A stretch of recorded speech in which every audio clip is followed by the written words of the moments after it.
At 9:16 and 49 seconds, a single contact reappears 19 nautical miles from USS Abraham Lincoln at Mach 6, and every defensive system on the carrier is looking at a fight it believes has already been won. 11 seconds earlier, two SM-6 interceptors had climbed into the upper atmosphere and destroyed what the Aegis combat system classified as the only Iranian missile in the air. The tactical display shows a kill. The engagement log shows a kill. The formation should be resetting for the next threat. Instead, Spy 6 is trying to build a new track on a target with 1/5 the radar cross-section of the missile that launched it, descending too fast, too low, and too late for the defensive sequence the Abraham Lincoln has relied on for 34 days of war. 61 seconds remain before impact. Lieutenant Commander Sarah Keene in Combat Information Center watches the new contact flicker in and out of the radar picture and asks the only question that matters: what survived? Nobody answers in the first 2 seconds because nobody in the room has an answer. The booster is gone. The debris cloud is confirmed. The intercept geometry was correct. What the system believed was happening was not what was actually happening. Iran had not fired a ballistic missile at the Abraham Lincoln. Iran had fired a delivery vehicle for a hypersonic glide body that separated before the intercept, went cold, dropped into the radar shadow below the destroyed booster, and spent the last 11 seconds diving toward the carrier on a track the formation never knew it had to defend. At 9:16 and 54 seconds, the contact stabilizes, range 17.8 nautical miles.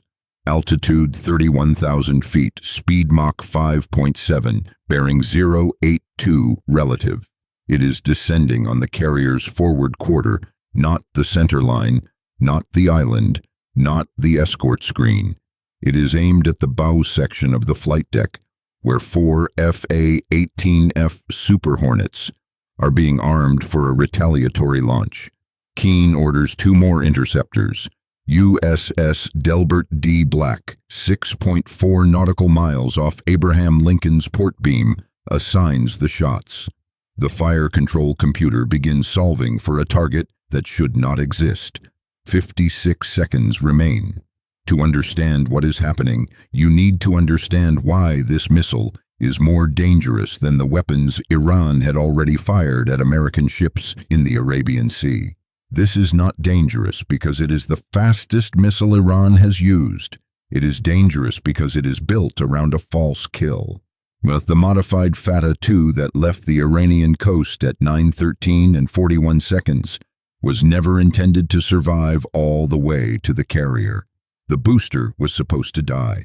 It was supposed to climb, radiate, and look exactly like the only threat in the sky so that Aegis would do what Aegis has done successfully for weeks: classify one missile, assign interceptors, destroy one missile, and reset.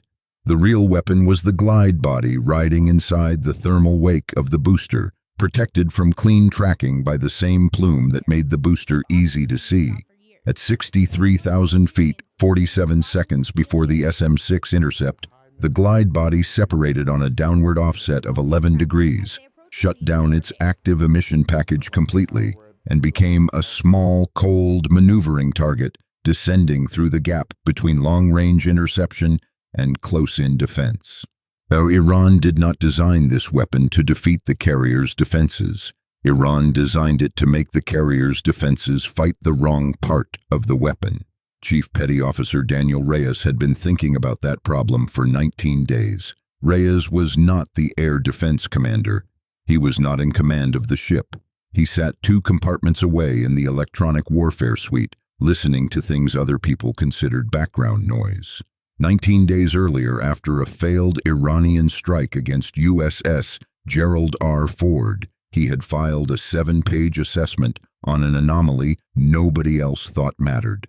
In 3 separate attacks, a civilian marine satellite burst had appeared for less than half a second just before terminal phase.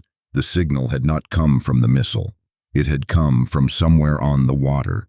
Reyes argued that Iran was using disguised commercial vessels inside shipping lanes as covert targeting relays, passing one last position update to missiles after launch, and outside the normal military emission patterns, the strike group was hunting. The assessment was reviewed, logged, and buried under more immediate concerns, because nothing had been hit, no relay vessel had been identified, and the carrier groups were built to defend against launchers, not trawlers pretending to be part of civilian traffic. At 9:16 and 57 seconds, while CIC is trying to understand the new contact, Reyes is not watching the radar track.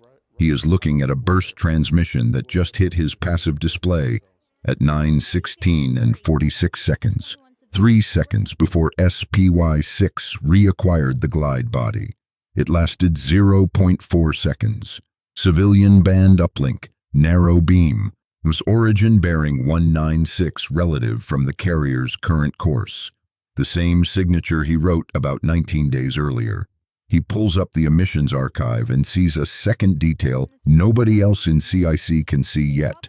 The signal was not just present, it was directional. It transmitted toward the missile's terminal corridor, not toward shore, which means the glide body did not just survive the booster intercept. It received a final target update after the intercept.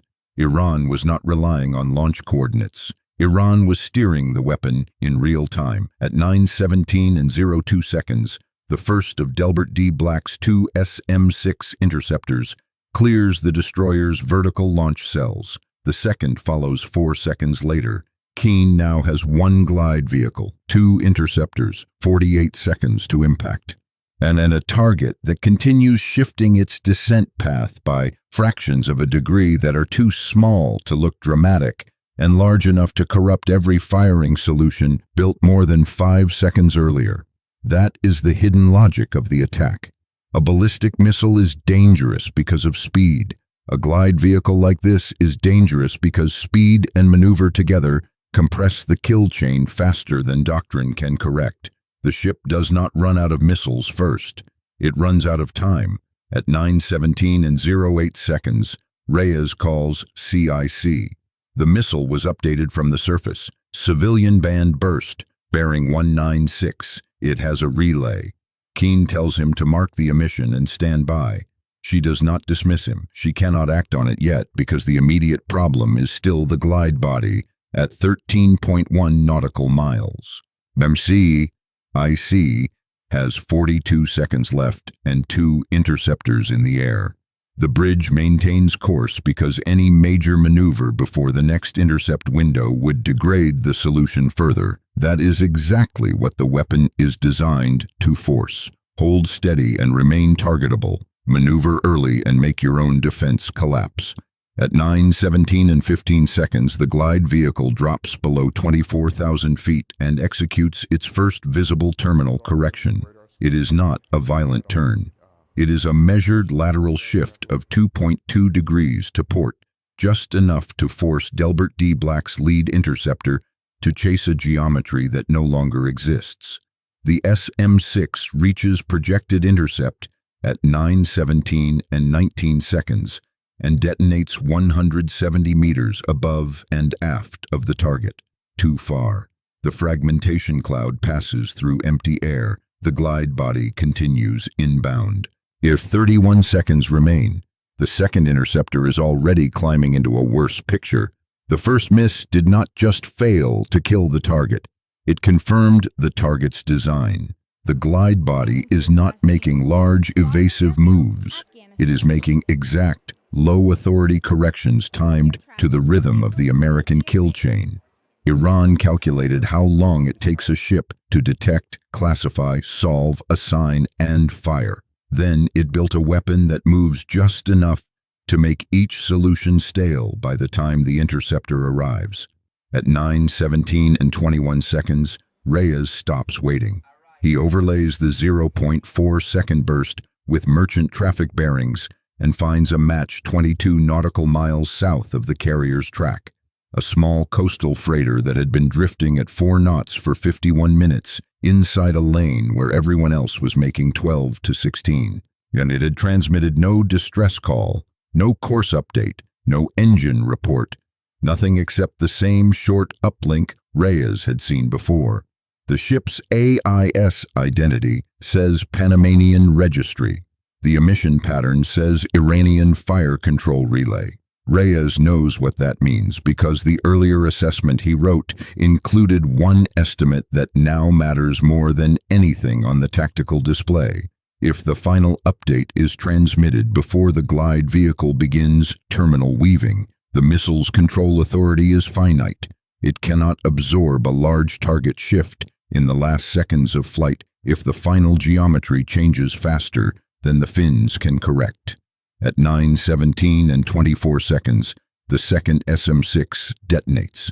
This one is closer, 90 meters off the glide body's starboard side. Fragments strike the outer thermal skin and tear away part of the heat shield. But the vehicle does not break apart. It yaws, sheds speed, and keeps coming. 26 seconds remain. Keen now has a damaged glide body, no more clean long-range intercept geometry, and the inner layer of defense about to inherit a problem it was never built to solve. Phalanx SAM EWS is designed to kill missiles that stay in the radar picture. It is not designed to work miracles against a hypersonic glider already inside the formation. Reyes calls again. This time he does not speak to CIC. He calls the bridge and asks for the officer of the deck. The weapon got its last coordinates from a surface relay. If we hold course, it hits the bow. If we shift hard starboard now and put an active decoy off the old line, it chases the wrong point. It cannot pull enough cross-range at this speed. There are 23 seconds to impact. The officer of the deck asks one question. Are you certain? Reyes answers with the only certainty available in that room, certain enough that staying on this course gives it the coordinates it was built to kill. At 9:17 and 28 seconds, the bridge orders all ahead, flank and hard starboard rudder 30 degrees. At the same moment, USS Delbert D. Black launches a Nulka active missile decoy 600 meters off the Abraham Lincoln's previous track line. The decision is not elegant. It is not clean. It forces the carrier into a violent turn while ordnance crews are still securing the forward deck. It also does one thing the Iranian calculation did not expect. It creates two targets where the weapon expected one, a carrier moving off the updated coordinates and a bright active emitter appearing where the carrier had been seconds earlier. At 9:17 and 31 seconds, the glide body drops through 12,000 feet. Phalanx mounts begin tracking. The forward CIWS opens fire at 9:17 and 33 seconds. The burst walks across the target corridor and misses by 14 meters as the glider shifts again toward the decoy line. That is the first proof Reyes was right. The weapon is no longer flying the original intercept path.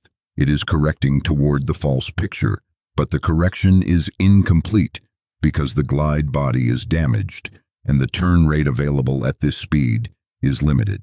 It now has to choose between the carrier's old coordinates and the stronger emitter that just appeared off the starboard quarter. It does not have enough time to solve both. At 9:17 and 36 seconds, Reyes sends the relay freighter's bearing to an MH-60R Seahawk already airborne 17 nautical miles west on screen support. The helicopter turns immediately. At the same second, an EA-18G Growler 68 miles away receives the civilian band frequency Reyes has tracked and begins transmitting a high-power noise blanket across the relay channel. That does not save the carrier in the next 10 seconds. It saves every ship in the next hour if more missiles are coming. But first, the Abraham Lincoln has to live through the one already descending at Mach 4.8. At 9:17 and 39 seconds, the glide body reaches 6,000 feet. The carrier has moved 110 meters off the path it occupied when the Iranian relay transmitted its last update. The Nulka decoy is now the strongest emitter inside the weapon's forward search basket. The damaged glide vehicle makes its hardest correction of the engagement 3.4 degrees toward the decoy line. If that is too much for a clean hit on the carrier and not enough for a clean hit on the decoy, it is now flying into the gap between what it was told the carrier would be and where the carrier actually is. Phalanx fires again at 9:17 and 41 seconds. This burst is shorter, tighter. The rounds pass close enough to destabilize the vehicle without destroying it. The glide body rolls 8 degrees right, overcorrects, and drops below the level flight it needed to reach the flight deck. 5 seconds remain. At 9:17 and 43 seconds, the Nulka decoy is directly under the weapon's terminal nose cone. At 9:17 and 44 seconds, the glide body commits, not to the ship, to the false target. It dives across the Abraham Lincoln's bow 96 meters ahead of the flight deck and hits the water 0.5 nautical miles off the starboard side at 9:17 and 45 seconds. And the detonation throws spray, shock, and blast across the forward hull hard enough to injure 9 sailors and buckle 1 non-critical deck plate by 0.4 centimeters. But the carrier itself is not penetrated.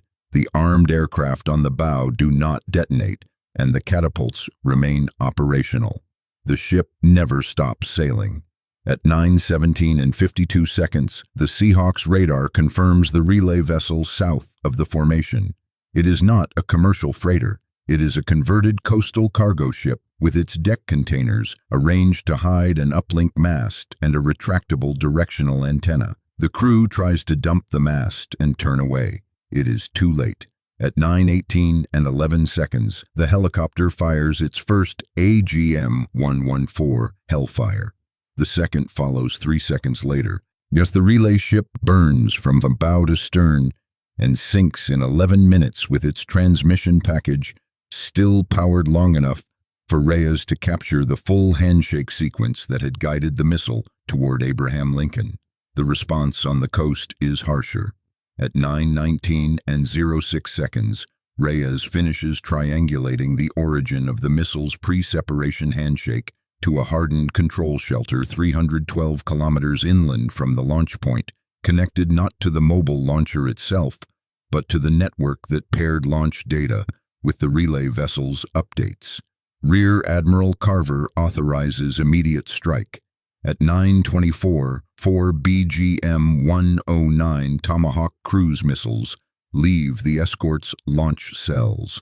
27 minutes later, the control shelter, the fiber relay building beside it, and the backup generator yard cease to exist.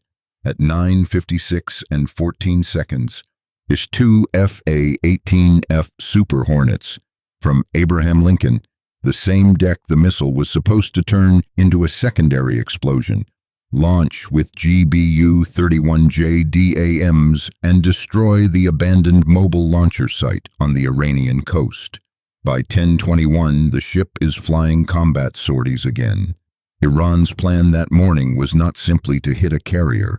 The plan was to create a weapon that turned a successful intercept into a false sense of safety, then use a civilian relay vessel to steer the real warhead into the most explosive part of the deck, after American doctrine had already spent its first answer on the wrong target.